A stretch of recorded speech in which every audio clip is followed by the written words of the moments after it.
Okay, so good morning, dear friends. I welcome you all to this session.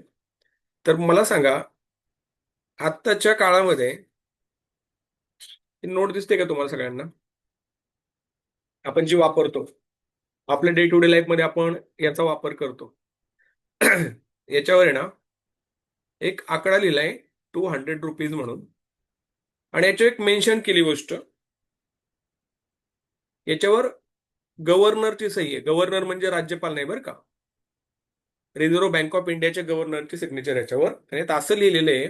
मी तुम्हाला वाचून दाखवतो. तुम्ही वाचलं असेल, सगळ्यांना माहिती असेल. मैं धारक को ₹200 अदा करने का वचन देता हूं. I promise to pay the bearer the sum of ₹200. म्हणजे समजा माझ्याकडे जरी नोट असेल ना, तर या नोटेला ₹200 महत्व आहे आणि ₹200 किमतीच्या वस्तू मी विकत घेऊ शकतो. हा ह्याला पण चलन म्हणतो. आजच्या सेशनमध्ये आपण भारतीय अर्थव्यवस्थेची क्षेत्रे आणि अर्थव्यवस्थेचे प्रकार या टॉपिक बद्दल बोलणार आहे. परंतु अर्थव्यवस्था म्हणजे नक्कीच काय? तर अर्थ म्हणजे पैसा आणि व्यवस्था म्हणजे मॅनेजमेंट, पैशाचं मॅनेजमेंट. आणि मी तुम्हाला मागच्या सेशनमध्ये म्हटलं होतं, पैसा इज इक्वली इम्पॉर्टंट. जसे की अन्न आणि पाणी, त्याचप्रमाणे पैसा आताच्या काळामध्ये इम्पॉर्टंट आहे. राईट. याच्यामध्ये जर तुम्ही काही वर्ष मागे गेला, म्हणजे प्राचीन काळामध्ये वस्तू विनिमय पद्धत होती. समजा मला जर एखादी गोष्ट पाहिजे, तर मी काय करायचो? समजा माझ्याकडे आंबे आहेत, राईट, आणि सुरेश या व्यक्तीकडं संत्रे आहेत. सुरेशला संत्रे पाहिजेत, मला आंबे पाहिजेत. मग मी काय म्हणणार? माझे थोडे आंबे तुला घे, तुझे संत्रे मला दे. याला वस्तू विनिमय पद्धत म्हणतो. म्हणजे कोणत्याही गोष्टीचं मूल्य ठरवताना प्रॉब्लेम यायचा की एकमेकांच्या वस्तू, त्याला पण इंग्लिशमध्ये it is called barter system. Barter system म्हणजे काय? वस्तूचे देवघेव करायचे लोक. आपल्या गावामध्ये आलुतेदार आणि बलुतेदार नावाचा एक प्रकार होता, तुम्हाला माहिती असेल. आलुतेदार म्हणजेच काय? की जे अन्नधान्य पिकवायचे. आणि बलुतेदार म्हणजेच काय? ते त्याच्या बदल्यात त्यांना सेवा पुरवायचे. उदाहरणार्थ लोहार असेल, चांभार असेल, कुंभार असेल, हे लोक सेवा पुरवायचे. म्हणजे माझी चप्पल जर मला शिवायची आहे, तर मला आता पैसे द्यावे लागतात. मग तो म्हणतो, हा, चप्पल शिवायचे ₹100 होते. पण प्राचीन काळामध्ये गावांमध्ये चप्पल शिवणारा चांभार समाजाची व्यक्ती धान्य स्वरूपात ते त्या मोबदला घ्यायची. वर्षातून एकदा शेतकरी त्यांना धान्य द्यायचा. वर्षातून एकदा शेतकरी त्यांना सुताराला धान्य द्यायचा. आणि त्या वर्षामध्ये जर त्या शेतकऱ्याला काही प्रॉब्लेम आला, नांगर तुटला किंवा बैलगाडीचं चाक मोडलं, तर ते काम रिपेअर करून देण्याचं काम सुतार काम करायचं. फुकट करायचं. फुकट म्हणजे त्याच्यामधल्यात अन्नधान्य घ्यायचा. पण समजा आता दोन गोष्टीत बघा. मला तांदूळ घ्यायचा 1 किलो आणि नाही, मीठ घ्यायचंय. मीठ मला 1 किलो पाहिजे. आणि मी त्या व्यक्तीला म्हटलं की तू मला 1 किलो मीठ दे, मी तुला 1 किलो साखर देतो. Right, give me 1 kilo salt, I will give you 1 kilo sugar. कारण माझ्याकडे साखर आहे. तर मला सांगा, मीठ स्वस्त का साखर स्वस्त? मीठ स्वस्त आहे, साखर महागे. मग किलोच्या भावामध्ये मी 1 किलो मीठ घेतोय आणि 1 किलो साखर देतोय. याचा अर्थ माझा लॉस होतोय. म्हणजे आता जर पाहिलं तर साखर मला वाटते काय ₹35-37 किलो असेल. मीठ हार्डली काय असेल, 10-12 kilo, I am not sure, पण असेल काहीतरी. मीठ कमी किमतीचं. मी तेवढ्याच वजनाची वस्तू मी देतोय, पण माझा लॉस होतोय. मग अशा प्रकारे एक्झॅक्टली कोणत्या वस्तूचं किती मूल्य लावायचं हे कळत नव्हतं. आणि ते मूल्य लावण्यासाठी एक सिस्टीम अस्तित्वात आली, ज्याला आपण पैसा म्हणतो. म्हणजे एक चलन आहे. मग समजा छत्रपती शिवाजी महाराजांच्या काळामध्ये शिवराई असेल, होण असतील, अशा प्रकारे नाणी असायची, त्याच्या राजमुद्रा असायच्या, ते लोक चलनामध्ये वापरायला लागले. ठीक आहे. आणि अर्थव्यवस्था म्हणजेच काय? तर पैशाचं मॅनेजमेंट ज्याला आपण म्हणतोय, तर इंग्लिशमध्ये दॅट इज कॉल्ड इकॉनॉमिक्स. आणि इकॉनॉमिक्स म्हणजेच काय? Economy plus science. तो सीएस आहे ना, तो सायन्ससाठी. म्हणजे अर्थशास्त्र हे एक शास्त्र आहे, लक्षात ठेवा. एक सायन्स आहे. हे पैसा किती छापायचा, कसा छापायचा, वस्तूचं विनिमय कसं करायचं, प्रोडक्शन कसं करायचं, अपव्यय म्हणजे वापर कसा करायचा, सगळ्या गोष्टींचं एक शास्त्र आहे. तर या सगळ्या गोष्टी आपल्याला माहिती आहेत. मी फक्त सांगायचा एकदा प्रयत्न केला. आजच्या आपल्या सेशनचा जो पार्ट आहे, मेन टॉपिक आहे, त्याचं नाव आहे अर्थशास्त्राची क्षेत्रे, म्हणजे टाइप्स ऑफ इकॉनॉमिक्स, ज्याला आपण तो अर्थव्यवस्थेचे प्रकार, आणि सेक्टर्स म्हणजे क्षेत्रे. आता तुम्हाला माहिती असेल की क्षेत्रे काय, टाइप्स काय, तर त्या गोष्टी आपण एकदम डिटेलमध्ये जाणून घेऊ. ठीक आहे. तर मी स्क्रीन शेअर करतोय. एकदा तुम्हाला स्क्रीन दिसली की सांगाल मला की स्क्रीन दिसते म्हणून.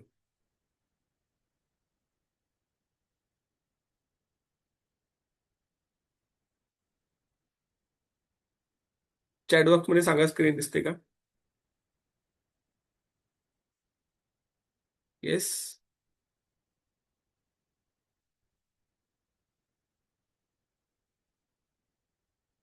ठीक आहे, बरोबर. त्याच्यामध्ये बघा, अर्थव्यवस्थेचे प्रकार आणि क्षेत्रे.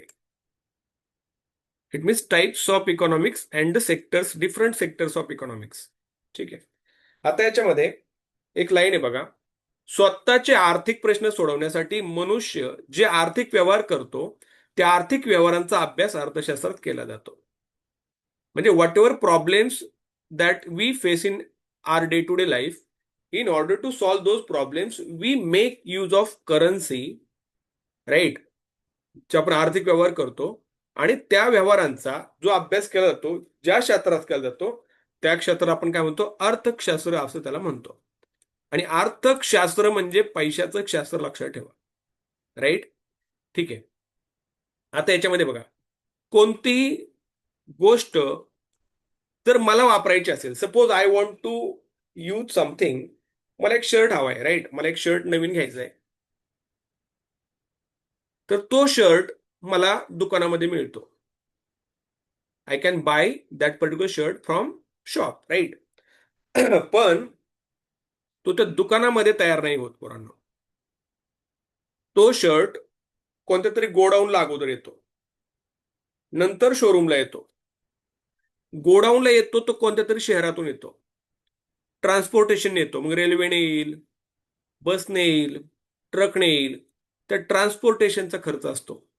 आणि त्याच्यानंतर प्रोडक्शन त्या शर्टचं समजा दिल्लीमध्ये होतं, आणि सचिन मेमाणी ही व्यक्ती तो शर्ट पुण्यामध्ये परिधान करते, विकत घेते.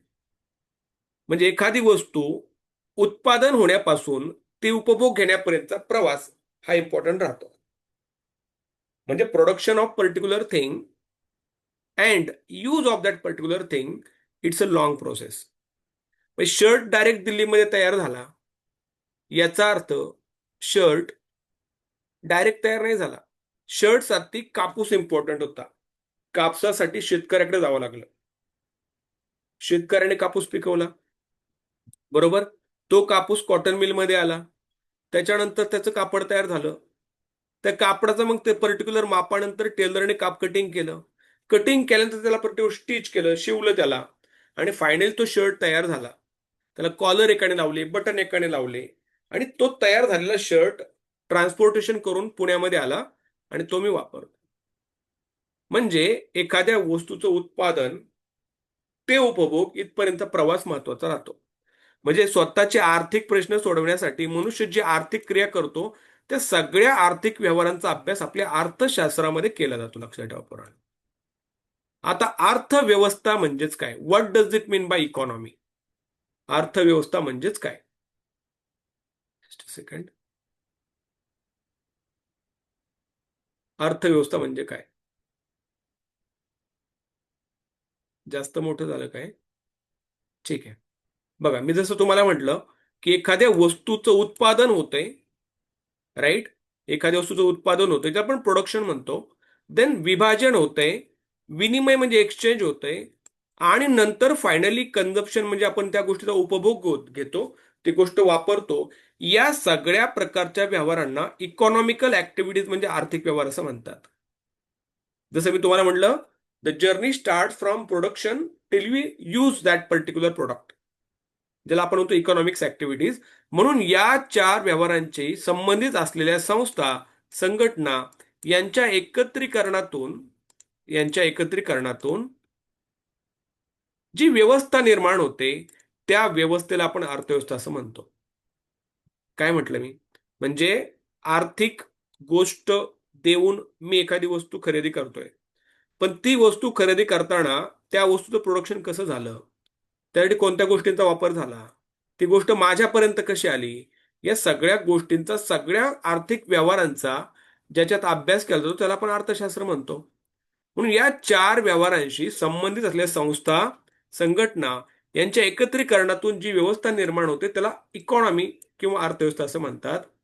आणि ही व्यवस्था प्रत्येक जिल्ह्याच्या ठिकाणी असते, राज्याच्या ठिकाणी असते, देशाच्या ठिकाणी असते.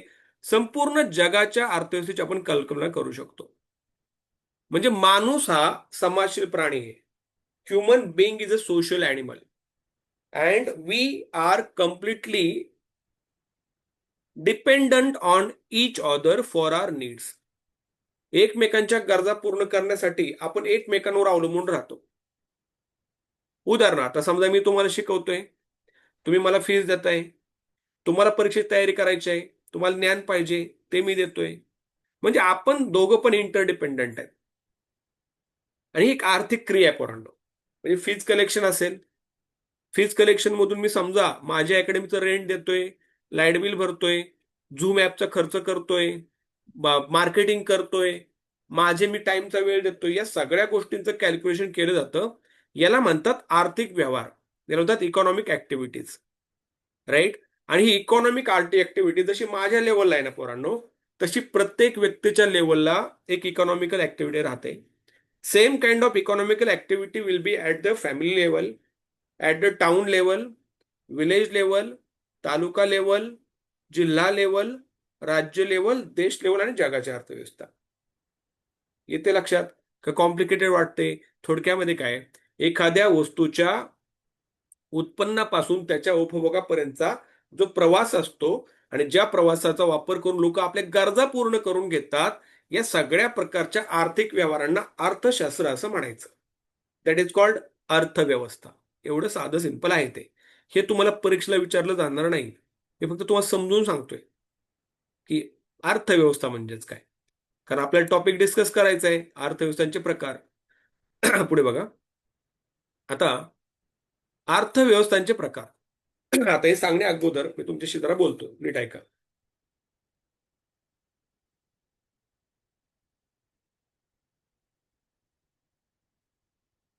भारत ज्यावेळी स्वतंत्र झाला पोरांनो, Wien India became independent country, भारतावर ब्रिटिशांचं राज्य होतं. आणि ब्रिटिशांना म्हणजे इंग्लंडला लोकशाहीची जननी असं म्हटलं जातं. राईट? आणि दुसऱ्या महायुद्धानंतर पूर्ण जग 2 भागामध्ये विभागले गेलं होतं. 2 महासत्ता पुढे आलत्या. एक महासत्ता होती अमेरिका आणि दुसरी होती रशिया. आता अमेरिका हा देश आहे ना भांडवलशाही पुराण, आणि रशिया हा देश समाजवादी आहे. म्हणजे भांडवलशाही देश म्हणजे काय आणि समाजवादी देश म्हणजेच काय, हे पहिलं आपण समजून घेऊ. म्हणजे जगाचं विभाजन या 2 भागांमध्ये झालं होतं, की कॅपिटलिस्ट अँड सोशलिस्ट कंट्री. आणि भारताच्या पुढं पेच प्रसंग होता की आपण कोणाच्या बरोबर जायचं. म्हणजे भांडवलशाही ऍक्सेप्ट करायची का समाजवाद ऍक्सेप्ट करायचा? मग समाजवाद म्हणजेच काय, भांडवलशाही म्हणजेच काय? आता भांडवलशाही या शब्दामध्ये एक अर्थ आहे भांडवल. भांडवल मीन्स ऑफ कॅपिटल. भांडवल म्हणजे कॅपिटल, बरोबर का नाही? आता नीट आहे का मी काय सांगतोय. एखादा बिझनेस चालू करायचा असेल तर माझ्याकडे कॅपिटल पाहिजे, माझ्याकडे भांडवल पाहिजे. समजा मी एखादी अकॅडमी चालू केली खूप मोठी आणि खूप जास्त पैसा टाकला, तर कदाचित माझ्याकडे जास्त ऍडमिशन होतील, अजून जास्त ऍडमिशन होतील, बरोबर का नाही? आपण काय करतो, स्वतःचा पैसा टाकून स्वतः इन्व्हेस्टमेंट करून त्याच्यातून फायदा कमवतो. ज्याच्याकडे पैसा तो तेवढी इन्व्हेस्टमेंट करून जास्त पैसा कमवू शकतो, भांडवल टाकू शकतो, याला भांडवलशाही म्हणायचं. म्हणजे एखादी खाजगी व्यक्ती, any particular individual can invest maximum amount in particular business if he or she has that amount, and in return that person will get profit, more profit. तुम्ही ऐकलं असेल की पैशावाल्याच्याकडे पैसा जातो, पैसा पैसे को खिंचता है. म्हणून लोकांमध्ये भांडवल असेल ना तर लोक काय करतात, पैसा टाकतात आणि त्या पैशातून पैसा कमवत राहतात. राईट. आता याच्यामध्ये समजा आपली सृजन प्रबोधिनी अकॅडमी, बरोबर, MPSC चे क्लासेस आपण या ठिकाणी घेतलो जातो. आता याच्यामध्ये याच्यामध्ये तुम्हाला सगळ्यांना समान फीस पे करावी लागते. राईट. म्हणजे you people pay same kind of fee structure. Right. आता तुम्ही जर हा विचार जर केला, जस्ट अ सेकंड पोरांनो, एकच मिनिट द्या मला. जर तुम्ही गव्हर्नमेंटमध्ये गेला एखाद्या कॉलेजमध्ये, बरं का, तर गव्हर्नमेंट कॉलेजमध्ये गेल्यानंतर, एकच जस्ट अ मिनिट पोरांनो.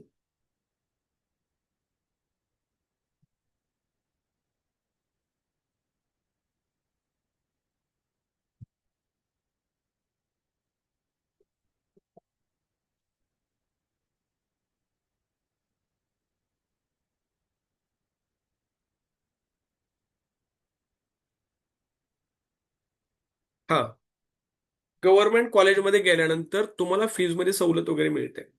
मग तुम्ही कोणत्या कास्टचे आहात, महिला आहात का, SC आहात का, ST आहात का, बरोबर, त्यानुसार काय होतं, चेंज होतं. म्हणजे कोणत्या प्रकारची सिस्टीम आहे त्यानुसार सगळं स्ट्रक्चर बदलतं. भारतामध्ये आपण नक्की समाजवादाचा स्वीकार करायचा का भांडवलशाहीचा स्वीकार करायचा? आता भांडवलशाही मी तुम्हाला सांगितलं, भांडवलशाही म्हणजेच काय, याच्यामध्ये उत्पन्नाची मालकी ही खाजगी व्यक्तीची असू शकते. समजा सृजन प्रबोधिनी ही माझी अकॅडमी आहे, यासाठी मी इन्व्हेस्टमेंट केली, मी वेळ देतोय, मी भांडवल टाकलं, यातून मी पैसा कमवू शकतो, मी श्रीमंत होऊ शकतो. परंतु जे समाजवादी देश असतात ना, ते समाजवादी, त्यांच्यासाठी महत्वाचा असतो समाज. त्यांचं असं म्हणणं असतं की या भांडवलशाहीचे काही तोटे आहेत. उदाहरणार्थ समजा आता मी पैसे खूप लावले एखाद्या बिझनेसमध्ये आणि मी करोडपती झालो. कदाचित माझ्या भावाकडे तेवढा पैसा नसेल तर तो नाही लावू शकत, तो गरीब राहील. मग एक प्रकारची इनइक्वॅलिटी म्हणजे असमानता निर्माण होते दोन भावांच्या मध्ये.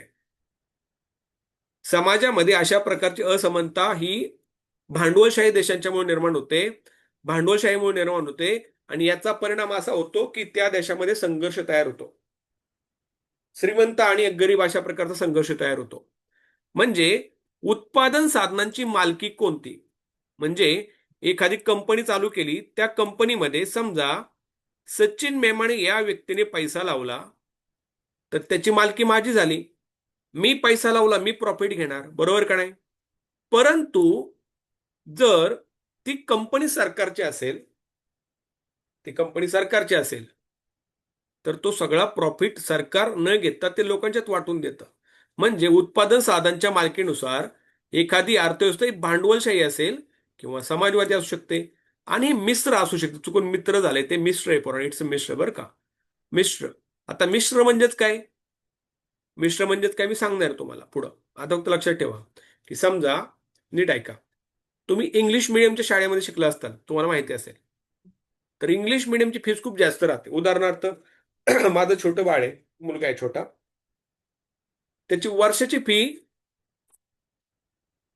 60-70 हजार रुपये फी आहे त्याची. 70,000 रुपीज पर इयर. एक तास शाळेत जातो फक्त तो, डबा खाऊन येतो माघारी. आता नीट ऐका करून मी काय सांगतो तुम्हाला. त्याच्या शेजारी एक गव्हर्नमेंटची शाळा आहे, त्या गव्हर्नमेंटमध्ये पोरं फुकट जातात, खिचडी खाऊन येतात.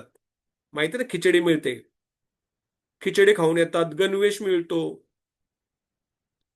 वह्या पुस्तकं मिळतात. त्याच्या शेजारी शाळा आहे. मग लोक वेडे आहेत का रे, म्हणजे का असं होतं की त्या ठिकाणी पण मुलं शिकतात, या ठिकाणी मुलं शिकतात. एका ठिकाणी 70,000 रुपये घेतात, एका ठिकाणी फुकट आहे, खाणं फुकट आहे, राहणं फुकट, म्हणजे वह्या पुस्तकं फुकट आहे. म्हणजे आपल्या भारतामध्ये इंग्लिश मीडियम चालू करून प्रॉफिट कमवण्याचा अधिकार एखाद्या व्यक्तीला आहे. त्याचप्रमाणे सरकारने सुद्धा शाळा चालू केलीत गरीब मुलांसाठी, ज्याला वाटतंय त्यांनी शिकवा आपल्या पोरांना, शिका इथं फुकट येऊन. मग याला म्हणतात समाजवादी.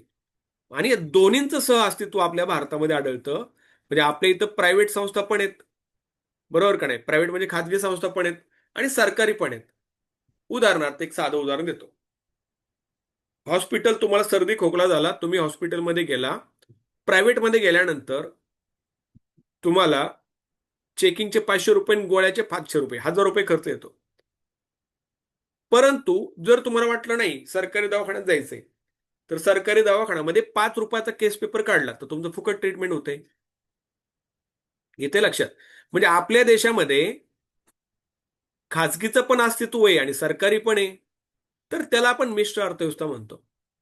म्हणजे ज्या देशामध्ये फक्त भांडवली म्हणजे खाजगी लोक मॉनिटर करत असतील, सगळी इकॉनॉमी कंट्रोल करतात, त्याला भांडवलशाही म्हणायचं. आणि ज्या देशामध्ये पूर्णपणे सगळं सरकारच्या ताब्यात असेल, एकाही व्यक्तीला आपल्या पोराला इंग्लिश मिडियमला टाकता येणार नाही. तू करोडपती असू दे, अंबानीचा नातू असू दे, तू झेडपीच्या शाळेतच जायचं. राईट. पहिली गोष्ट, अंबानी तयारच होणार नाही जर समाजवादी अर्थव्यवस्था असेल तर, लक्षात ठेवा. कितीही श्रीमंत जरी माणूस असेल आणि कितीही गरीब माणूस असेल, त्याचं उत्पन्न समान राहणार, त्याला सुविधा सेम मिळणार, त्याच्या पोरांचं आरोग्य सेम आरोग्य संस्थेतून केलं जाणार, शिक्षण सेम शिक्षण संस्थेतून केलं जाणार, समाजामध्ये समानता असणार, कोणी श्रीमंत नसणार, कोणी गरीब नसणार, कसलाच वाद नसणार. याला म्हणतात समाजवाद, समाजवादी विचारसरणी.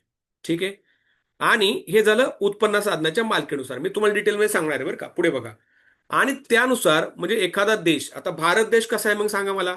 भांडवलशाही आहे, समाजवादी आहे का, मिश्र अर्थव्यवस्था आहे भारतामध्ये? मी आता सांगितलं. कोणत्या प्रकारची अर्थव्यवस्था आहे? येस. कोणती अर्थव्यवस्था आहे भारतामध्ये? मिश्र आहे. मिश्र आहे पोरांनो. म्हणजे खाजगीपणे, राईट, खाजगीपणे आणि करेक्ट गिरीश, करेक्ट आहे. खाजगीपणे आणि सरकारीपणे, ज्याला आपण मिश्र अर्थव्यवस्था म्हणतो. पुढे बघा, खूप इम्पॉर्टंट आहे.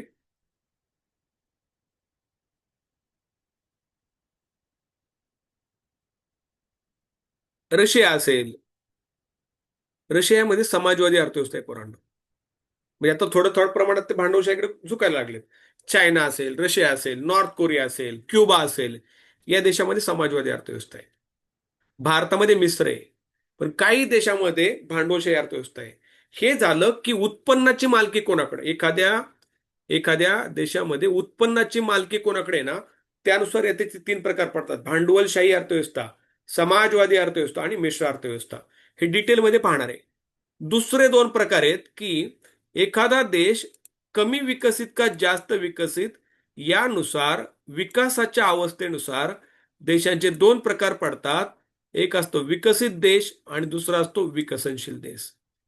आणि तिसरा एक प्रकार आहे अविकसित देश. अविकसित देश. आता जस्ट इमॅजिन करा, तुम्ही तुम्ही अमेरिकेत गेलाय. अमेरिकेमध्ये तुम्हाला झोपडपट्टी कमी दिसेल, असेल बरं का, पण कमी असेल. गरिबी कमी असेल, स्वच्छता असेल, रोड चांगले असतील, ट्रान्सपोर्टेशन चांगलं असेल, मल्टिप्लेक्स चांगले असतील, गार्डन चांगले असतील, लोकांचं स्टँडर्ड ऑफ लिव्हिंग चांगलं असेल, तरी all these are characteristic. Industrialisation असेल, हेल्थ फॅसिलिटी चांगले असतील, एज्युकेशनल संस्था चांगल्या असतील, हे सगळ्या क्वालिटीज तुम्हाला मिळतात विकसित देशामध्ये, पाहायला मिळतात पोरांनो, विकसित देशामध्ये. आणि समजा तुम्ही आफ्रिकेच्या एखाद्या बुरुंडी नावाच्या देशात गेला. बुरुंडी असेल, सोमालिया असेल, कांगो असेल, या देशामध्ये गेल्यानंतर तुम्हाला गुन्हेगारी दिसेल, गरिबी दिसेल, भूकमरी दिसेल, अर्थव्यवस्था ढासळलेली असेल, रस्ते नसतील, ट्रान्सपोर्टेशन नसेल, आरोग्य नसेल, शिक्षण नसेल, क्रिमिनल जास्त असतील, कोणतीही शासन व्यवस्था चांगली नसेल, हे सगळे दोष तुम्हाला दिसतील. असं जर असेल तर तो अविकसित देश असतो. आणि आपल्यासारखे मध्ये आहेत, ना धड इकडं ना धड तिकडं. म्हणजे आपण त्या प्रोसेसमध्ये, we are in the process of becoming a develop country, तर त्याला म्हणायचं विकसनशील देश. म्हणजे according to the status of development, we have got 3 different types of countries. The first one is developed countries, second one is undeveloped, and the last one is developing countries. Bharat कोणता आहे पोरांनो? विकसित आहे का? नाहीये. अविकसित आहे का? नाहीये. म्हणजे आपल्याकडे रस्ते आहेत, पण त्या रस्त्यावर दगडी जास्त आहेत, खड्डे जास्त आहेत. आपल्याकडे बस आहे, पण आपल्या बसला हॉर्न वाजवायची गरज पडत नाही. आपली बस 5 किलोमीटर लांब असल्यावर धड धड धड धड आवाज येतो, आपल्याला कळतं की आपली बस इथे आहे जवळ पुढे. राईट. आपल्या इथे एज्युकेशन सिस्टम, शाळा आहेत का तर आहेत, शाळा आहेत. पण आपल्या शाळेमध्ये मास्तर गायब आहे. आपल्या शाळेमध्ये वॉशरूम चांगलं नाहीये. येते लक्षात. आपल्याकडे दवाखाने आहेत का? हो आहेत. डॉक्टर आहे का? आहे. पण सरकारी दवाखाने डॉक्टर सरकारी पगार घेतो आणि स्वतःच प्रायव्हेट क्लिनिक चालवण्यासाठी निघून जातो. तिकडे स्वच्छता नाहीये, नर्स उपलब्ध नाहीये. म्हणजे थोडक्यामध्ये we are on the way of becoming develop country. आपण अविकसित नाहीयेत, आपण विकसित पण नाहीयेत, आपण मध्येच लटकलोय, अविकसित. So India is a developing country. ठीक आहे. आता पुढे बघा, अर्थव्यवस्थांचे प्रकार जे मी तुम्हाला सांगितलं. एक असतं उत्पादक साधनांच्या मालकीनुसार, जे की मी ऑलरेडी सांगून झालं तुम्हाला. 3 प्रकार पडतात: भांडवलशाही, समाजवादी आणि मिश्र. आणि विकासाच्या अवस्थेनुसार 3 प्रकार पडतात: विकसित, अविकसित आणि विकसनशील. इथपर्यंत कोणाला काही डाऊट आहे का? विचारा. डाऊट नसेल क्लिअर म्हणा पुराण. इथपर्यंत क्लिअर आहे? Any doubt about anything? Doubt असेल विचारा, डाऊट नसेल क्लिअर म्हणा.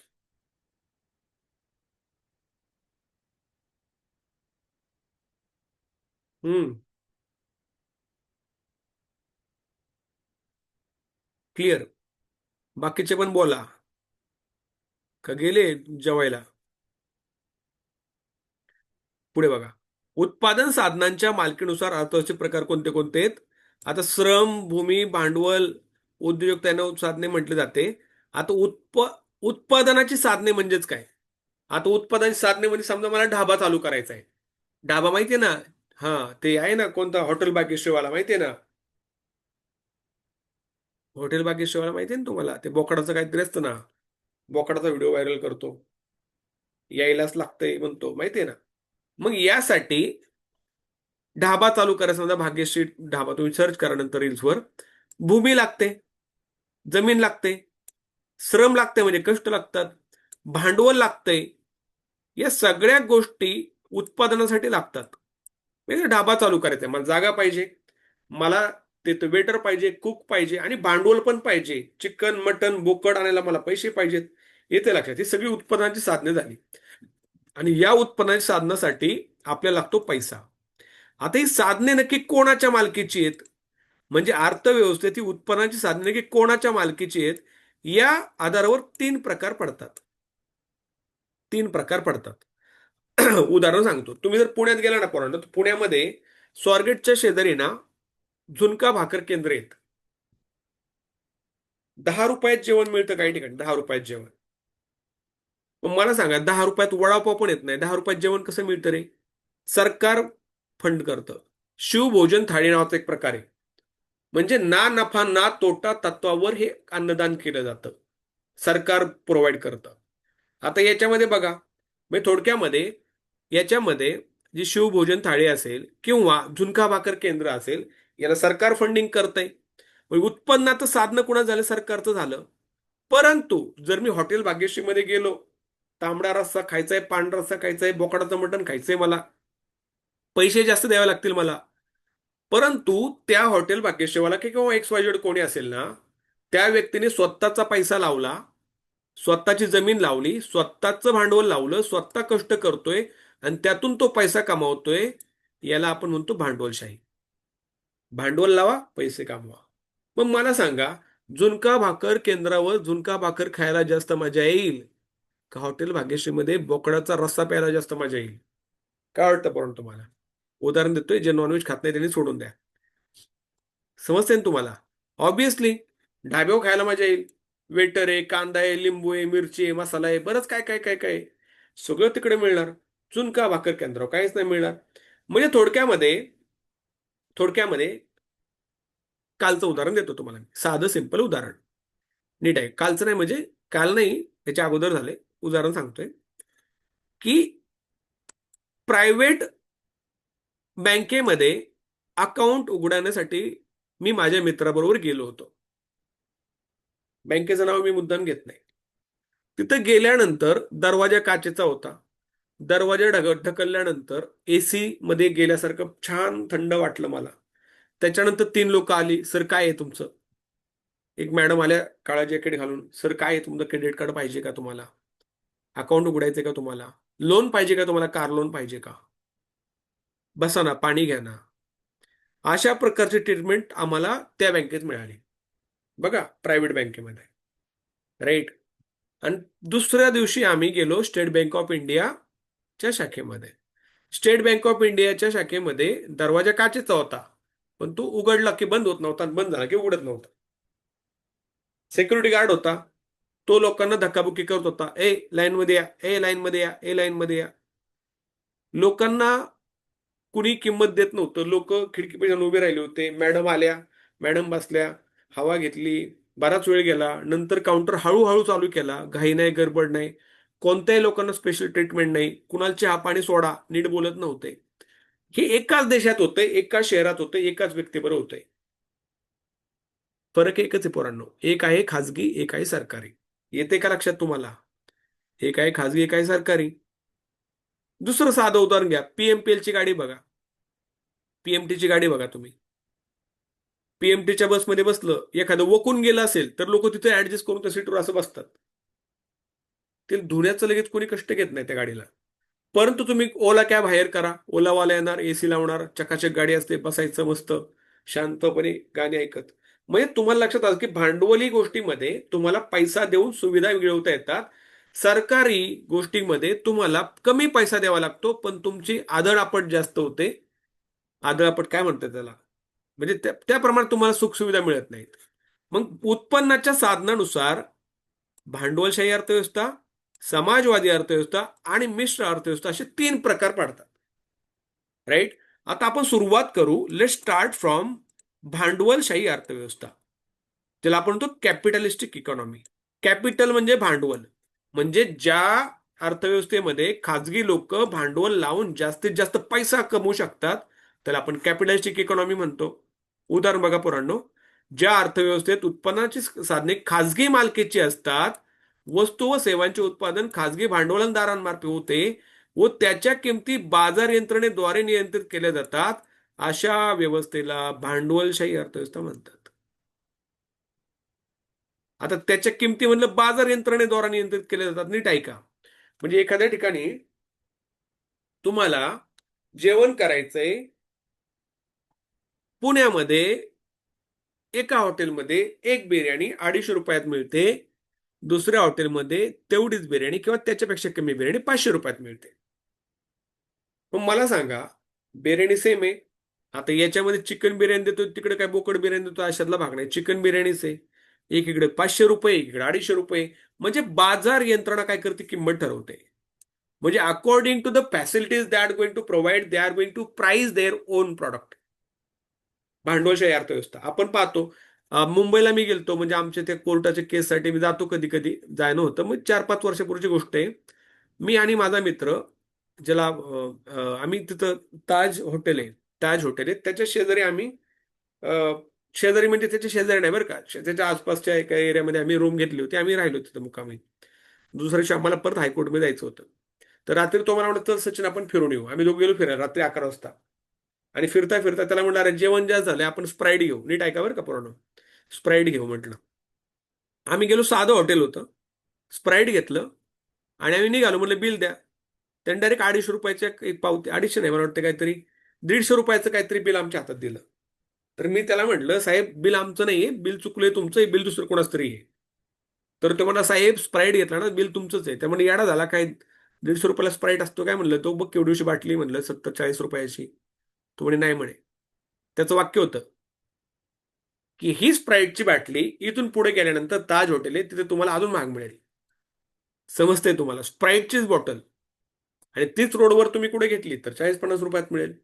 म्हणजे बाजार किमती ठरवतात. ताज हॉटेलमध्ये प्यायचं आहे ना चहा, तुला 500 रुपये द्यायला लागतील. रोडवर प्यायचं आहे 12 रुपयात चहा पे, कटिंग प्यायचं आहे 10 रुपयात पे. येते लक्षात? म्हणजे बाजार काय करतो, ठरवतो किमती, की एक्झॅक्टली किंमत किती लावायची चहाची. याला म्हणतात भांडवलशाही अर्थव्यवस्था पोरांनो. क्लिअर झालं? आणि याच्यामध्ये याच्यामध्ये क्वालिटीज बघा. याच्यामध्ये ग्राहक हे सार्वभौम असतात. म्हणजेच काय, ग्राहकांना जास्त किंमत दिली जाते. सर बसाणा सर, सर फॅन लावू का सर, एसी लावू का सर, चहा घेणार का सर, बडीशेप देऊ का सर, स्टार्टर मध्ये काय घेणार सर, मेन कोर्स मध्ये काय घेणार सर. म्हणजे ग्राहकाला जास्तीत जास्त किंमत दिली जाते, जास्तीत जास्त पैसा काढायचा प्रयत्न केला जातो. ग्राहक सार्वभौम असतात, कारण उत्पादक ग्राहकांच्या पसंतीनुसारच वस्तू व सेवांचे उत्पादन केले जाते. म्हणजे उदाहरणार्थ आत्ताच्या काळामध्ये एक नवीन जीन्सचा प्रकार आलाय बघा, तुम्ही पाहिला असेल बरं का, नीट ऐका बघा मी काय सांगतोय. ज्यावेळेस मी 2010 मध्ये पुणे विद्यापीठात होतो ना, तर आमच्या जीन्स अशा असायच्या. मी जीन्सचा आकार काढून दाखवतो तुम्हाला. ही जीन्स आहे, जीन्स पॅन्ट आहे. काय उलटे झालं, नीट ऐका पोरांनो. आत्ताच्या जीन्स आहेत ना, आमच्या अशा जीन्स असायच्या. अशा जीन्स म्हणजे पॅन्ट अशा असायच्या. म्हणजे थोडासा त्याला आहे ना, त्याचा बॉटम असं लांबलेला असायचा, राईट. त्याच पद्धतीची पॅन्ट जवळपास 1970च्या दशकामध्ये अमिताभ बच्चन घालायचा बरं का. नीट ऐका मी काय सांगतोय. 1970च्या नंतर ही पॅन्ट चालली 7, 8, 9, 10, 11, 12, 13, 13 चालेल 2012 पर्यंत 5 वर्ष हा ट्रेंड होता. त्याच्यानंतर पेन्सिल बॉटम आला. पेन्सिल बॉटम म्हणजे जीन्स आता जी आपण घालतो ती एकदम पेन्सिल बॉटम चिटकून अशी पॅन्ट असते. पेन्सिल बॉटम आला. आणि आत्ताच्या पोरींचे मी त्या दिवशी जीन्स बघत होतो, सगळ्यात मुली त्या प्रकारचा घालतात. असं पायजामा जीन्स असल्यासारखी जीन्स आहे, मोठी पायजामा जीन्स. परत तोच ट्रेंड आला.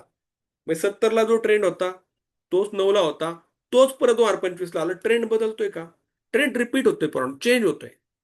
आता या काळामध्ये जर तुम्ही वेगळं काय घातलं किंवा एखाद्या मालकाने वेगळी जीन्स बनवली, वेगळा प्रकार बनवला, तर लोक ते घेत नाही.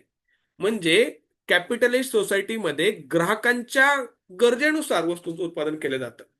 ग्राहक म्हणजे कस्टमर सार्वभौम असतो. And according to the demand of that customer every producer wants to product that particular item. येते लक्षात. बाजारपेठेमध्ये स्पर्धेचे प्राबल्य असतं.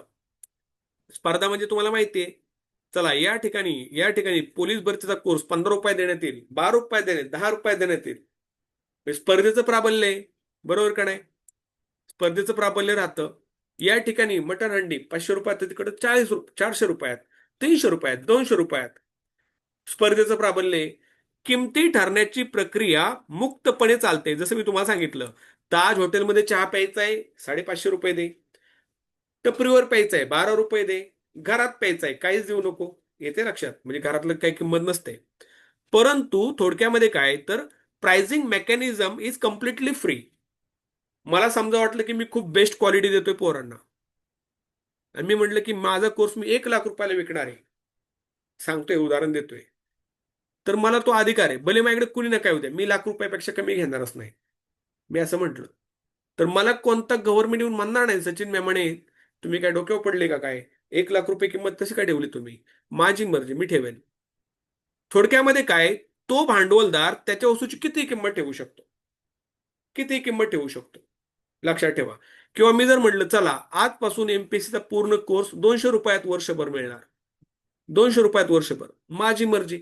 मी क्लासवाला कोणता म्हणून म्हणू शकत नाही तू मार्केट तोडतो का, आमचा काय बाजार उठवतोय का. माझी मर्जी, मला परवडते मी देतोय, तुला परवडते तू दे, तू ₹150 दे. येते का लक्षात. म्हणजे याला म्हणतात बाजार अर्थव्यवस्था. म्हणजेच काय, बाजार म्हणजे किंमत ठरवण्याची प्रक्रिया मुक्तपणे चालते, म्हणून त्याला म्हणतात बाजार अर्थव्यवस्था. कळतंय का, समजतंय का. हे आपण भांडवलशाही अर्थव्यवस्थेबद्दल बोलतोय पोरांनो. ठीक आहे. थोडी कन्सेप्ट महत्वाची आहेत म्हणून थोडं क्लिअर हळूहळू चाललंय, फक्त लक्षात घ्या. म्हणजे बाजार अर्थव्यवस्था म्हणजे याला मार्केट इकॉनॉमी असंही म्हणतात. ही अर्थव्यवस्था मागणी आणि पुरवठा याच्यावर आधारित असते. मागणी आणि पुरवठ्याच्या आधारित असते. उदाहरणार्थ एकाच रोडला तुम्ही वडकीला जर गेला ना, इथं वडकी म्हणून एक गाव आहे, त्या वडकीच्या जवळपास आहेत ना अशी भेळीची दुकानं आहेत. तुम्ही तिथे गाडी स्लो जरी केली ना तरी भेळ म्हणतो, इकडे हो साहेब इकडे या, साहेब इकडे या. म्हणजे या ठिकाणी मागणी आणि पुरवठ्यानुसार एक इकॉनॉमी स्ट्रक्चर चालू होतं आणि त्यानुसार मार्केट प्राइसिंग चालू होतं. याच्यामध्ये आर्थिक सत्तेचे केंद्रीकरण होतं. एक साधं उदाहरण देतो. आपल्या देशामध्ये असणारी सर्वात श्रीमंत व्यक्ती मुकेश अंबानी. ही व्यक्ती आशियामध्ये सर्वात जास्त श्रीमंत आहे, आशिया खंडात. जगामधल्या टॉप 10 मध्ये हा माणूस येतो. या व्यक्तीकडं बराच पैसा आहे आणि एका बाजूला त्याच देशामध्ये लोक अन्नधान्यासाठी उपाशी मारतायत. कारण त्या व्यक्तीकडे पैसा आहे, त्याने पैसा लावला, पैशातून पैसा कमवला, कमवलेला पैसा परत मला मार्केटमध्ये लावला, परत पैसा कमवला, परत नफा कमवून परत पैसा लावला. पैशाने पैसा ओढला जातो. पैसा असेल लावायला तर तुम्हाला पैसा मिळणार. आणि अशा प्रकारे काय होतं, आर्थिक संपत्ती त्याच्याकडे जास्त झाली, पैसा एकत्र झाला, आर्थिक केंद्रीकरण झालं आणि याच्यातून काय निर्माण झाली पोरांनो, विषमता निर्माण झाली. विषमता निर्माण झाली. येते का लक्षात? म्हणजे इकॉनॉमिकल ज्याला आपण तो inequality, financial inequality, social inequality is by product of capitalist society. म्हणजे भांडवलशाही अर्थव्यवस्थेचं बाय प्रोडक्ट काय असणार तर पोरांनो, त्या देशामध्ये त्या देशामध्ये तुम्हाला आर्थिक विषमता पाहायला मिळेल.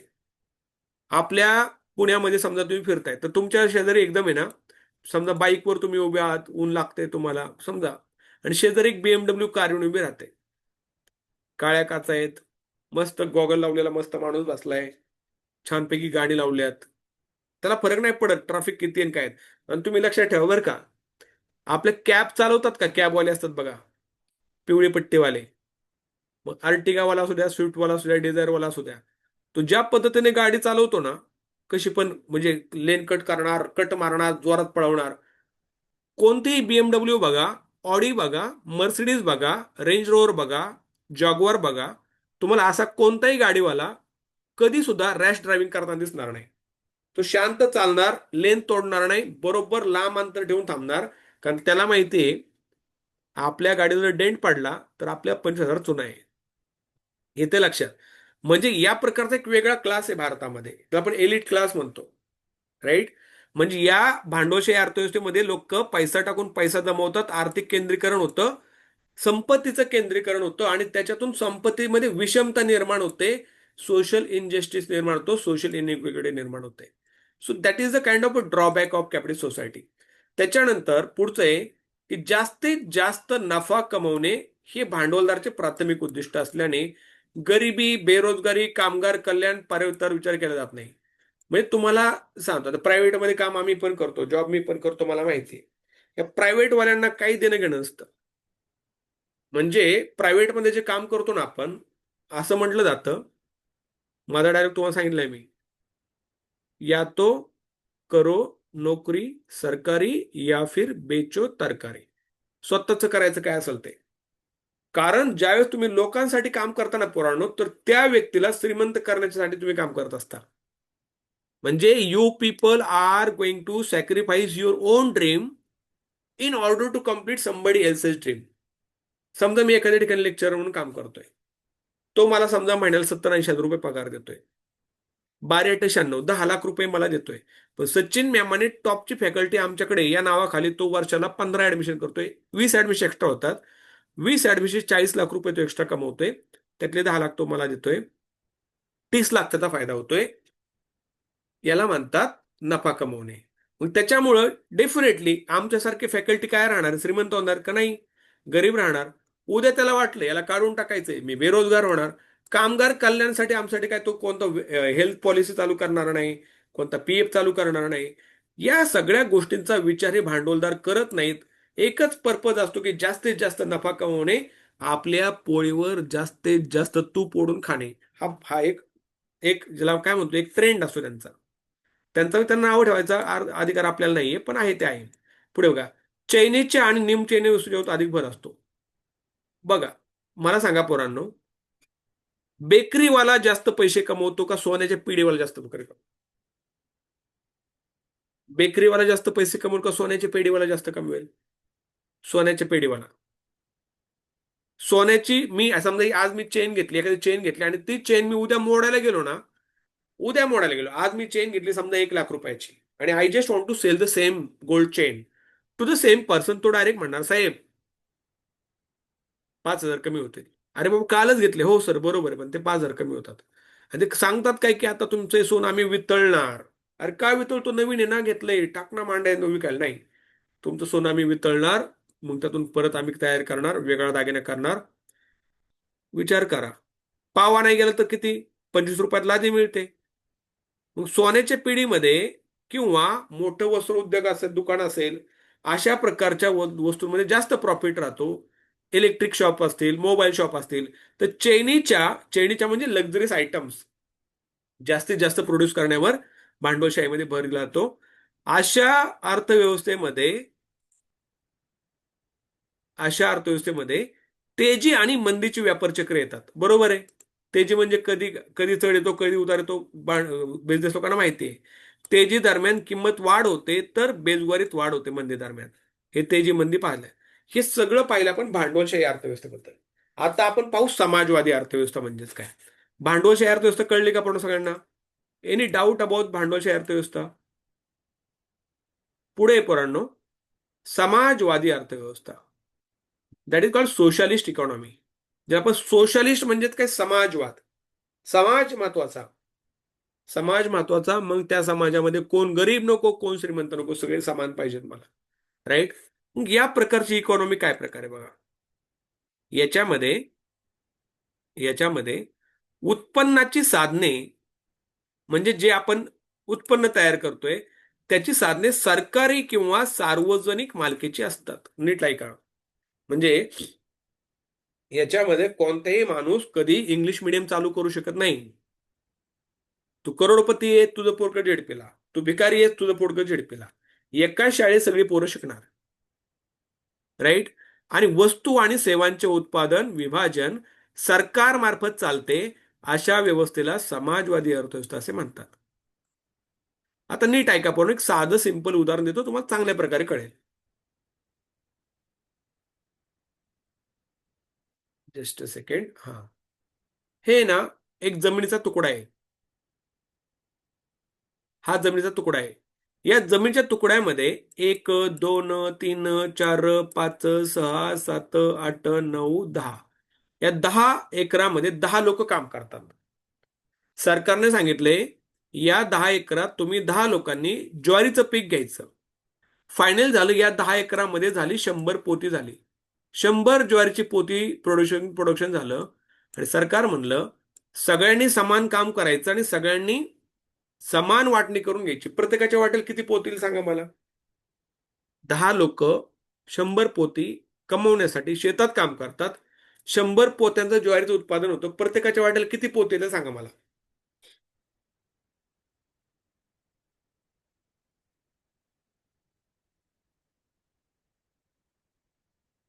अय कुठं गायब झाले?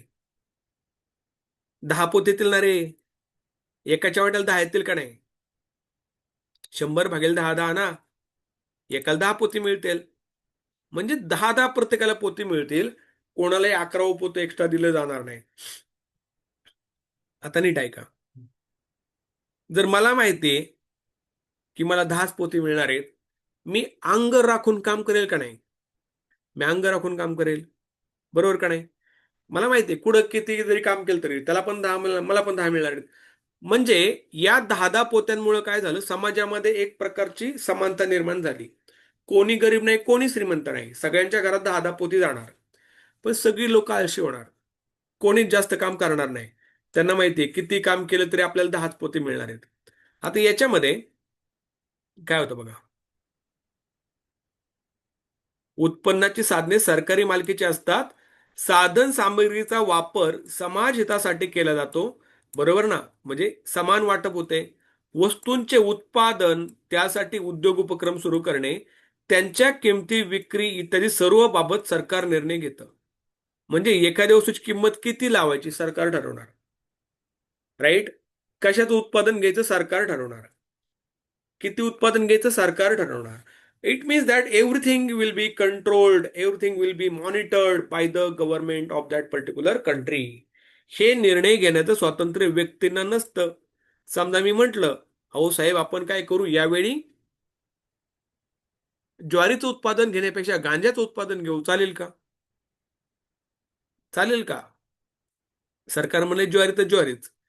आणि गांजा पिकवायचा जर प्रयत्न केला तर मग सरकार तुला सरळ करेल. अशा प्रकारचं असतं बघा. पुढे बघा.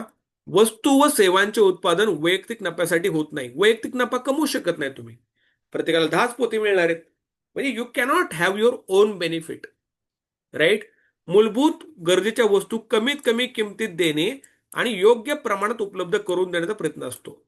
म्हणजे या देशामध्ये प्रत्येकाला अन्न, वस्त्र, निवारा, आरोग्य, शिक्षण या गोष्टी सरकारने उपलब्ध करून द्यायच्या असतात.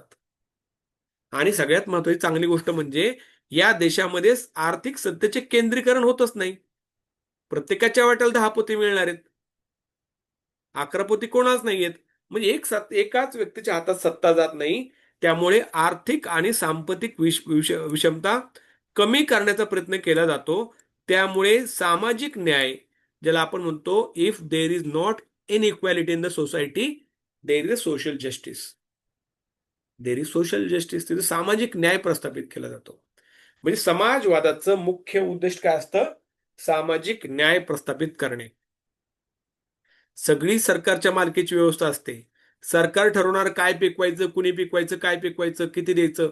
सगळ्यांना समान द्यायचं. कोणी श्रीमंत नाही, कोणी गरीब नाही. सामाजिक न्याय सगळ्यांना समान असेल. अंबानी, सचिन मेमाने एकाच वावरात काम करणार, एकाच वावरात काम करणार, एकाच प्रकारचं अन्न खाणार. अंबानीचं पोरग एकाच शाळेत, सचिन मेमानेचं पोरग एकाच शाळेत. टेन्शनच नाही. पहिली गोष्ट, अंबानी तयारच होऊ शकत नाही जर समाजवादी अर्थव्यवस्था असेल तर. सरकार तयारच होऊन देणार नाही. येते का लक्षात? क्लिअर झालं का? समजतंय का? समाजवादी अर्थव्यवस्था कळलं सगळ्यांना? पुढे बघा. परीक्षेला प्रश्न विचारतात की समाजवादी अर्थव्यवस्थेचं प्रमुख उद्दिष्ट कोणतं आहे? तर काय कोणतं आहे? Social justice. सामाजिक न्याय निर्माण करणे. To maintain the social justice in the society and maintain equality in the society. That is the prominent purpose and motto of socialist economy. येते लक्षात? वस्तूंचे, सेवांचे उत्पादन, वाटप, किमती या बाबी बाजार यंत्रणा अवलंबून असल्याने ग्राहक सार्वभौम ठरत नाही. म्हणजे ग्राहक इम्पॉर्टंट नाही, सगळ्यांच्या बेसिक गरजा पूर्ण झाल्या पाहिजेत. चैनीच्या वस्तू निर्माण नाही करायच्या. गरजा वस्तू कोणते? अन्नधान्य, तेल आहे, फळधान्य, फळ पिक आहेत. एक अन्नधान्य गरजा किंवा जे आपण बेसिक नीड्स म्हणतो, त्या पूर्ण करण्यासाठी जास्तीत जास्त चांगलं उत्पादन घेण्याचा प्रयत्न समाजवादी अर्थव्यवस्थेमध्ये केला जातो. आणि याच्यामध्ये व्यक्ती स्वातंत्र्याचा लोप होतो, हे महत्वाचं आहे बरं का. व्यक्ती स्वातंत्र्य म्हणजेच काय? समजा मी म्हटलं, अरे मला स्वतःच आहे ना आंब्याची बाग लावायची, 10 एकरामध्ये मला ज्वारीत नाही करायचं, मला तो अधिकार नाही पोरांना. म्हणजे I don't have personal freedom, I don't have any kind of personal liberty to start my own business. मी स्वतःची अकॅडमी टाकू शकत नाही, स्वतःचं कॉलेज काढू शकत नाही, स्वतःचं हॉस्पिटल काढू शकत नाही, स्वतःच्या शेतामध्ये मला पाहिजे त्या वस्तू मी पिकवू शकत नाही, कारण शेतच माझं नाही, हॉस्पिटलच माझं नाही. थोडक्यामध्ये व्यक्ती स्वातंत्र्याचा लोप याच्यामध्ये होतो आणि राजकर्त्यांची हुकुमशाही निर्माण होऊन सरकारी नियंत्रणाची अतिरेक होण्याची शक्यता असते. म्हणजे सगळं सरकारच्या हातात असेल तर जास्तीत जास्त कंट्रोल सरकारच्या हातात जाऊन एक प्रकारची सरकारची हुकुमशाही निर्माण होते. सुरुवातीला रशिया होतं, चायना होतं, पण आता सध्या फक्त क्युबा आणि उत्तर कोरिया मोठ्या प्रमाणात समाजवादी देश आहे. उत्तर कोरिया म्हणजे कोण माहिती का? Kim Joan. नाव ऐकले का तुम्ही? आता लेक्चर झाल्यानंतर गुगलवर सर्च करा, हु इज किम जोन, तुमच्या लक्षात येईल. तर किम जोन हा एक अशी व्यक्ती होती, आहे आता सध्या, की ती व्यक्ती हुकुमशाह आहे. म्हणजे नीट ऐका, तुम्हाला माहिती सांगतो की जर त्या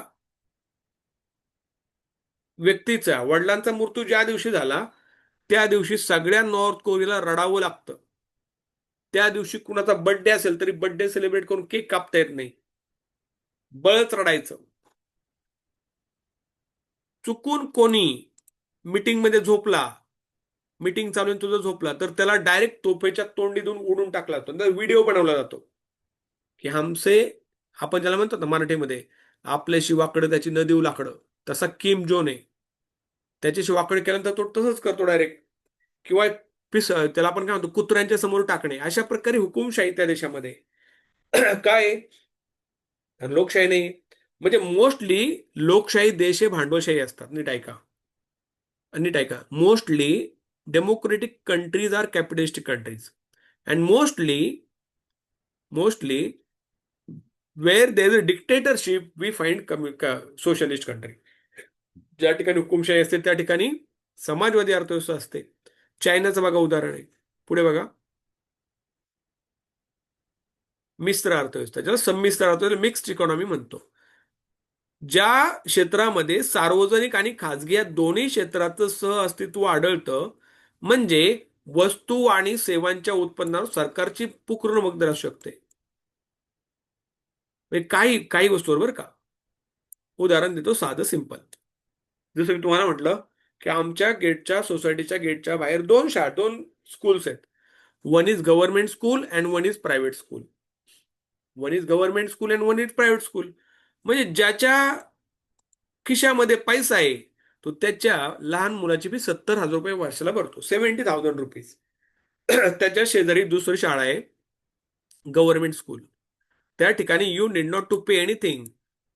in return government will you provide you the food, mid day meal, दुपारचा भात मिळतो खायला, बुक्स मिळतात, सगळ्या गोष्टी मिळतात.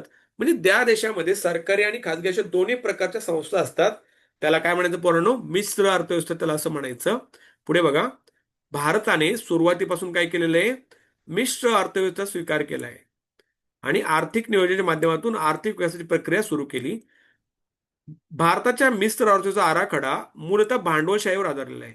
म्हणजे जरी आपण म्हटलं की मिश्र अर्थव्यवस्था, मला सांगा पोरांनो, रेल्वे कोणाच्या मालकीची आहे का रे? कोण असं म्हणतो का अरे बघ ना, ती माझ्या आजोबाची रेल्वे आली बघ, माझ्या आजोबांनी 500 कोटीला विकत घेतली होती, आता माझं वडील ते चालवतात, माझे वडील रेल्वेचे ड्रायव्हर आहेत, आई माझी कंडक्टर आहे. होतं का? असं ऐकलंय का कुठं? रेल्वे कोणाच्या मालकीची आहे का? आहे का? हं.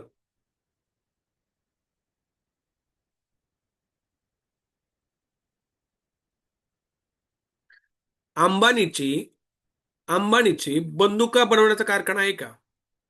दारुगोळा फॅक्टरी आहे का? अम्युनिशन फॅक्टरी अंबानी चालू करू शकतो? अजिबात चालू करू शकत नाही. न्यूक्लिअर पॉवर, अणुऊर्जा प्रकल्प अडाणी चालू करू शकतो का? नाही चालू करू शकत. म्हणजे असे बरेचसे क्षेत्र आहेत ज्यावर फक्त गव्हर्नमेंटचं कंट्रोल असतं. राईट. म्हणजे याच्यामध्ये मूलतः भांडवलशाही आधारले असेल तरी सुद्धा भारतामध्ये विजय माल्ल्याची कंपनीची विमान कंपनी, एअर इंडिया पण आहे, किंगफिशर पण आहे. म्हणजे असे काही उद्योग असतात ज्याच्यावर सरकार स्वतः कंट्रोलिंग करतं. बरेचसे असे उद्योग असतात जे सरकार काय करतं, प्रायव्हेट लोकांना म्हणतं या इन्व्हेस्टमेंट करा, पैसे कमवा, आमचा फायदा तुमचा फायदा. आता याच्यातली एक महत्वाची घडामोडी पोरांनो. 1991 1991 यावेळी पी व्ही नरसिंह राव हे भारताचे पंतप्रधान होते. नीट ऐका. आणि भारताचे अर्थमंत्री होते मनमोहन सिंग.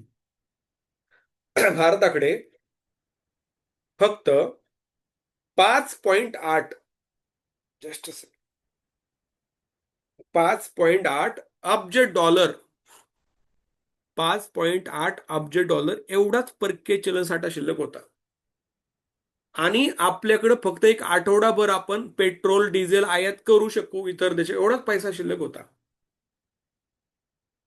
आपल्याकडे पर्याय नव्हता म्हणून आपण काय केलं? आपण गेलो IMF कडे. IMF म्हणजेच काय? International monetary fund.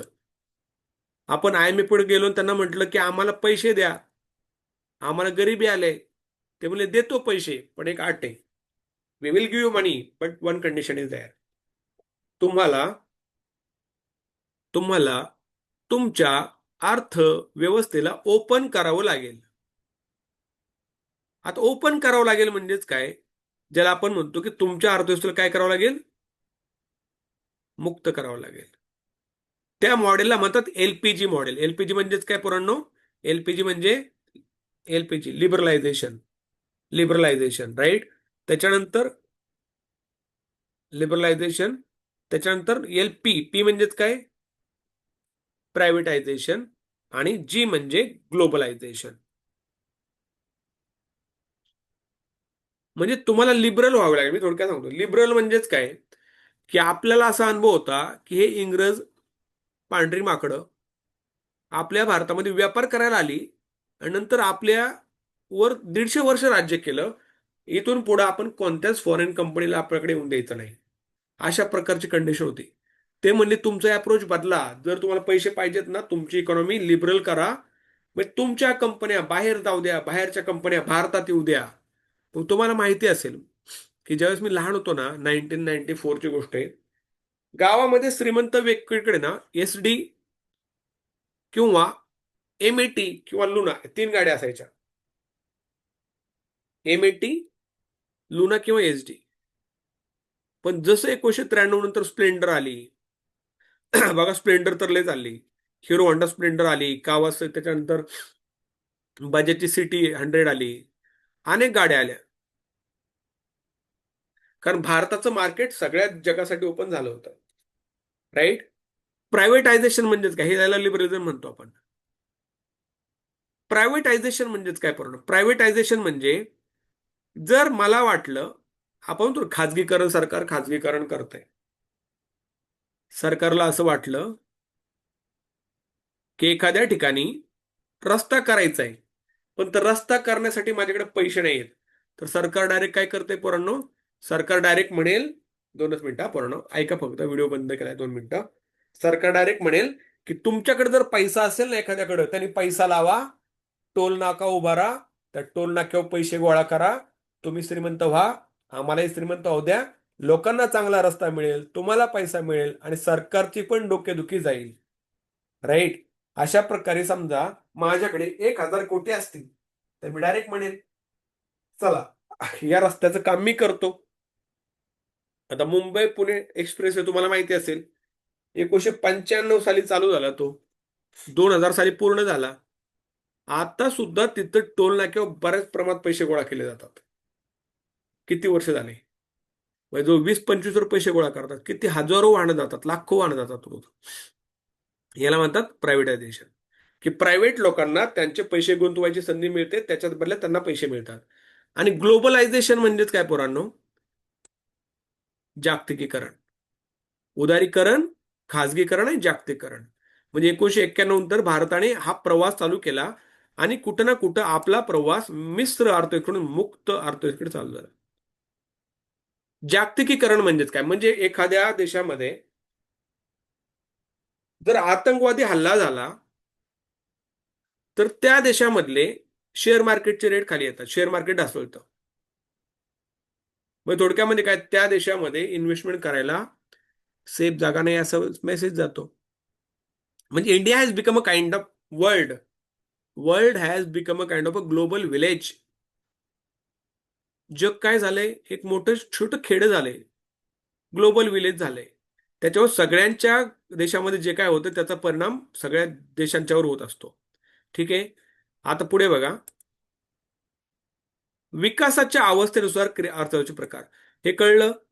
भांडवलशाहीबद्दल काय डाऊट आहे का, समाजवादीबद्दल काय डाऊट नसेल. मिश्र पाहिलं आणि मुक्त अर्थव्यवस्था पण थोडक्यात सांगितलं.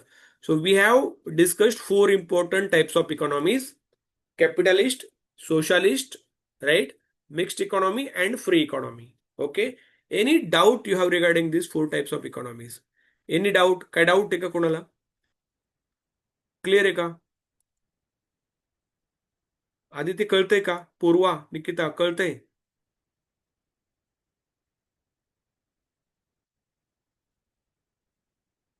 समजतंय ना? Very good. Hello, hello.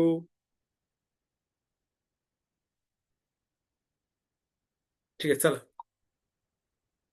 आता पुढे बघा. विकासाच्या अवस्थेनुसार अर्थव्यवस्थेचे प्रकार. विकासाच्या अवस्था पोरांनो, म्हणजे हे सोपं आहे समजायला, काही प्रॉब्लेम नाही, की एखादा देश विकसित असेल, अविकसित असेल किंवा विकसनशील असेल. म्हणजे एखाद्या देशाच्या अर्थव्यवस्थिक विकास किती प्रमाणात झाला, त्यानुसार याचे 2 प्रकार पडतात, ऍक्च्युअली 3 पडतात: विकसित, अविकसित आणि विकसनशील. राईट. आपण सुरुवात करू विकसित अर्थव्यवस्था. What does it mean by developed economy? Developed economy म्हणजेच काय, तर बघा, विकसित अर्थव्यवस्थेमध्ये राष्ट्राचे दरडोई उत्पन्न मोठे असते, म्हणजे पर कॅपिटा इन्कम. म्हणजे उदाहरणार्थ, ₹500 10 लोकांच्यात विभागले आणि ₹500 2 लोकांच्यात विभागले, तर 2 लोकांच्या जीवावर तर प्रत्येकाचे 250 रुपये येतील. म्हणजे विकसित देशामध्ये लोकसंख्या कमी असते पोरांनो. राईट. मोठ्या प्रमाणात औद्योगिकरण झालेलं राहतं. अर्बनायझेशन आहे, शहरीकरण आहे. साक्षरतेचं उच्च प्रमाण राहतं, लिटरसी रेट, लोक शिकलेले असतात. घटता जन्मदर आहे. हम दो हमारा एक, किंवा हम दो हमारे दो. असं नाही की हम दो हमारे किती, पण असं नसतं. मृत्यूदर कमी असतो. USA म्हणजे अमेरिका असेल, युनायटेड किंगडम म्हणजे ब्रिटन असेल, जर्मनी, फ्रान्स, म्हणजे बऱ्यापैकी अमेरिकन आणि युरोपियन कंट्रीज आहेत ना डेव्हलपमध्ये येतात पोरांना. अमेरिकन कंट्रीज आणि भारत, आशिया खंडातला जपान जर म्हटलं तर Japan is also develop country. कळतंय? जपान छोटा देश आहे. म्हणजे बघा काय काय असतंय. साक्षरता असते, बेरोजगारी नसते, आरोग्य चांगलं असतं, रोड चांगले असतात, मल्टिप्लेक्स असतात, गार्डन असतात, उत्पन्न जास्त असतं, शिक्षण चांगलं राहतं, सगळ्या गोष्टी चांगल्या असतात, सगळं पण सगळं good and good good good अशा प्रकारे असतं. विकसनशील म्हणजेच काय, ज्याला डेव्हलपिंग इकॉनॉमी म्हणतो, की ज्या अर्थव्यवस्थेमध्ये दरडोई उत्पन्नाचे प्रमाण अल्प प्रमाण असतं. जसं मी तुम्हाला म्हटलं की 500 रुपये 10 लोकांच्यात विभागले तर प्रत्येकाला कमीच रक्कम येणार आहे. आणि 500 रुपये 2 लोकांच्यात विभागले तर 250 रुपये प्रत्येकाच्या होतील. थोडक्यामध्ये काय, पर कॅपिटा इन्कम कमी असतो, लेस इंडस्ट्रियलायझेशन, कमी उद्योगीकरण झालेलं असतं, उद्योग नसतात, जास्तीत जास्त लोक शेतीवर अवलंबून असतात. तुम्हाला विचारतील खालीलपैकी कोणतं वैशिष्ट्य डेव्हलपिंग कंट्रीचं आहे, तर बघा कृषी क्षेत्राचं प्राबल्य असतं, साक्षरतेचे प्रमाण कमी असते, लोकसंख्या वाढीचा दर उच्च असतो. अशा प्रकारची लक्षणे इकडे आढळून येतात. हे झालं विकसनशील. हे सगळं आपल्या बाबतीत आहे बघा. आपलं दरडोई उत्पन्न कमी आहे, पर कॅपिटा इन्कम कमी आहे, कमी औद्योगिकरण झालंय. आपल्या भारताला कृषी प्रधान देश म्हणतात, म्हणजे जास्तीत जास्त लोक शेतीवर अवलंबून आहेत. लोकसंख्या वाढीचा दर आपला जास्त आहे. हे सगळ्या गोष्टी म्हणजे विकसनशील देशाचं. म्हणजे we are trying to become a develop country, but still we are a developing country. आणि आणि पुढचा जो प्रकार जो तुम्हाला सापडणार त्याला अविकसित देश म्हणतात, अनडेव्हलप कंट्री.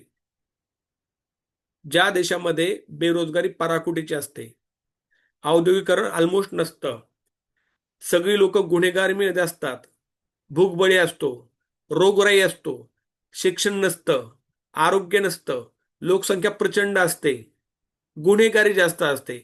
ही सगळी उदाहरणं तुम्हाला आफ्रिकन कंट्रीजमध्ये पाहायला मिळते.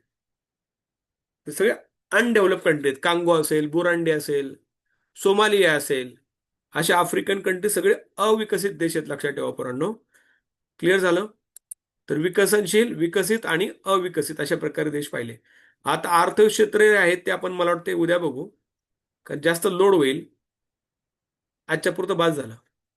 आपण अर्थव्यवस्थेचे प्रकार फक्त पाहिले 1.5 तास. काही डाऊट आहे का? कळलं का रे शिकवलेलं पोरांनो? समजलं का? कुठे गेले सगळे? R you there? गिरीश, कळलं? आदिती समजलं? निकिता, पूर्वा, ठीक आहे. याचा व्हिडिओ पाठवून देतो तुम्हाला, अभ्यास करा. हळूहळू इकॉनॉमिक्स थोडं समजायला थोडं सुरुवातीला अवघड जाईल, पण मला वाटतं कळलं असेल, सोपं आहे, एवढं काय डिफिकल्ट नाही त्याच्यामध्ये. ठीक आहे. तर भेटू आपण उद्या ऑफलाईनला, सगळ्यांनी ऑफलाईनला यायचंय. ठीक आहे. So thank you very much for joining guys. See you tomorrow. Bye bye. Take care. Good day.